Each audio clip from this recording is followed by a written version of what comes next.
Katanya kemarin salawat itu mempercepat kabulnya doa. Tapi kenapa sampai sekarang doa aku masih belum terwujud? Bahkan dengan salawat ini hidup aku terasa lebih sulit kayak gitu banyak.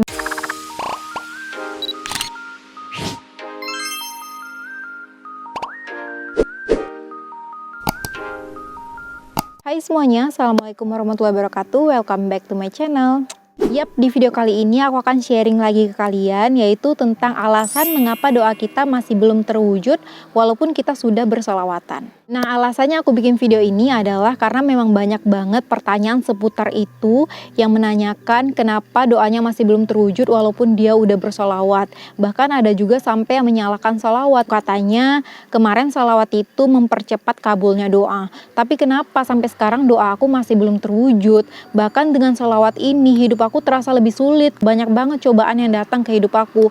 Pokoknya kayak banyak banget orang yang menyalahkan sholawat gitu karena doanya masih belum kabul kayak gitu. Ya sebenarnya bukan karena itu juga gitu ya. Oke, aku jelasin kembali di sini.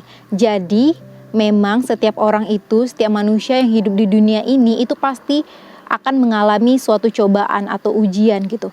Jadi walaupun dia bersholawat ataupun tidak, itu dia tetap akan diuji baik dengan keburukan ataupun kebaikannya.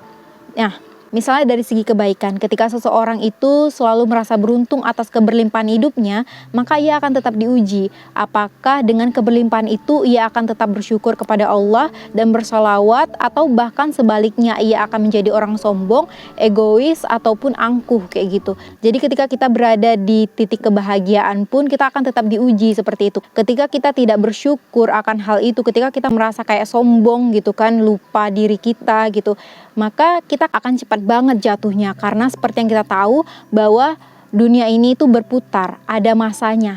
Lalu dari segi keburukan, ketika seseorang mengalami kesulitan, maka ia akan semakin diuji.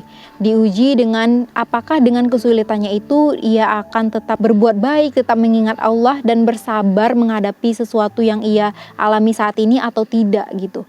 Nah, percaya deh, ketika kita sudah berhasil melewati setiap rintangan-rintangan itu dengan penuh kebaikan dan rasa sabar, maka barulah setelah itu Allah akan mengabulkan semua doa dan hajat kita. Namun tidak hanya itu, Allah juga akan memberikan nikmat yang serba berkecukupan bagi hambanya yang selalu sabar dan juga beristiqomah dalam bersalawatnya gitu. Jadi pada saat kita benar-benar berdoa kepada Allah dan bersalawat kepada Rasulnya dengan sungguh-sungguh, maka pada saat itulah Allah mengabulkan doa kita.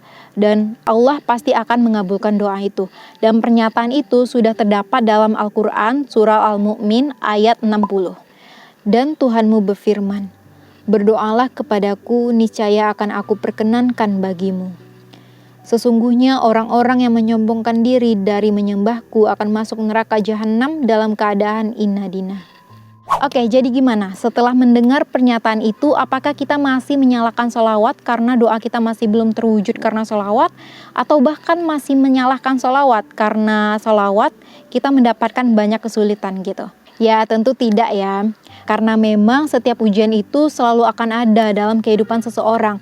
Baik orang itu bersholawat ataupun tidak bersholawat, ujian itu pasti akan selalu datang kepadanya. Dan semua itu hanya tinggal bagaimana cara kita dalam mengatasinya. Nah, aku excited banget membahas ini karena apa? Karena ini yang harus benar-benar kamu ingat, bahwa ada 3 kunci yang harus kita pegang dalam hidup kita supaya hidup kita tuh terasa lebih mudah, dan supaya setiap ujian yang kita lewati terasa lebih mudah kayak gitu. Jadi kuncinya itu yang pertama adalah keyakinan. Kita harus yakin bahwa Allah pasti akan mengabulkan doa kita dan mengabulkan hajat kita. Yang kedua adalah istiqomah. Kita harus benar-benar istiqomah, selalu berbuat kebaikan, selalu bersolawat dan selalu berprasangka baik kepada Allah. Dan ketika kita melakukan hal kebaikan itu, kita juga nggak perlu menunggu hasilnya, kita cukup menjalankannya saja. Karena kalau kita terlalu menunggu hasilnya, apalagi ketika kita terlalu berharap akan hal itu, maka itulah yang akan membuat kita semakin sulit.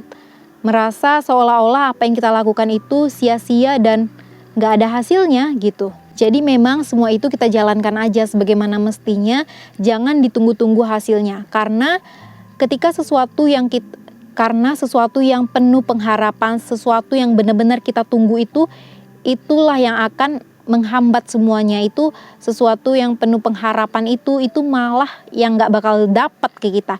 Namun sesuatu yang bukan kita tunggu-tunggu itu yang datang ke kita. Misalnya gini, kamu pernah nggak sih berada di titik misalnya ketika kamu sedang mengharapkan sesuatu, terlalu berharap banyak kepada sesuatu hal, tapi sesuatu itu tidak kamu dapatkan, melainkan sesuatu yang tidak kamu tunggu-tunggu, sesuatu yang tidak kamu sangka-sangka, itu yang datang ke kamu kayak gitu, itu yang kamu dapatkan. Dan begitu juga, jadi ya memang seperti itu, kita nggak usah menunggu-nunggu hasil, ya semua itu kita lepaskan aja, kita jalankan aja sebagaimana mestinya. Kemudian yang ketiga, kita pasrah. Kita sebagai manusia, sebagai hambanya Allah yang hidup di dunia ini hanya bisa berusaha dan berdoa.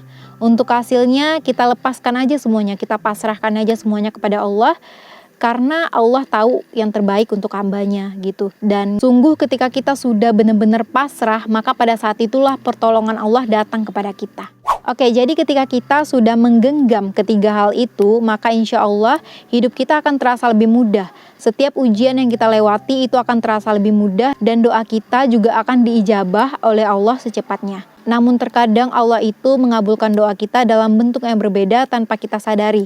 Seperti misalnya, kita meminta dan memohon untuk dipertemukan oleh jodoh kita. Namun yang didatangkan oleh Allah itu dalam bentuk lain. Entah itu misalnya dalam bentuk pekerjaan, rumah baru, ataupun kemudahan dalam rezeki gitu. Dan itu semua itu adalah bentuk doa kita yang udah diijabah oleh Allah, tapi Allah hadirkan dalam wujud lain, dalam bentuk lain gitu.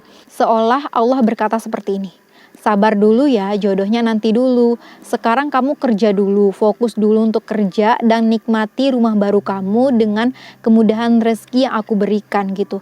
Nanti ketika waktunya sudah tepat, ketika kamu benar-benar sudah siap, maka jodoh kamu akan aku hadirkan kepadamu di waktu yang tepat itu, kayak gitu. Ya kurang lebih seperti itulah ya, dan intinya Allah itu tahu apa yang benar-benar baik buat kita dan apa yang benar-benar pantas untuk kita gitu.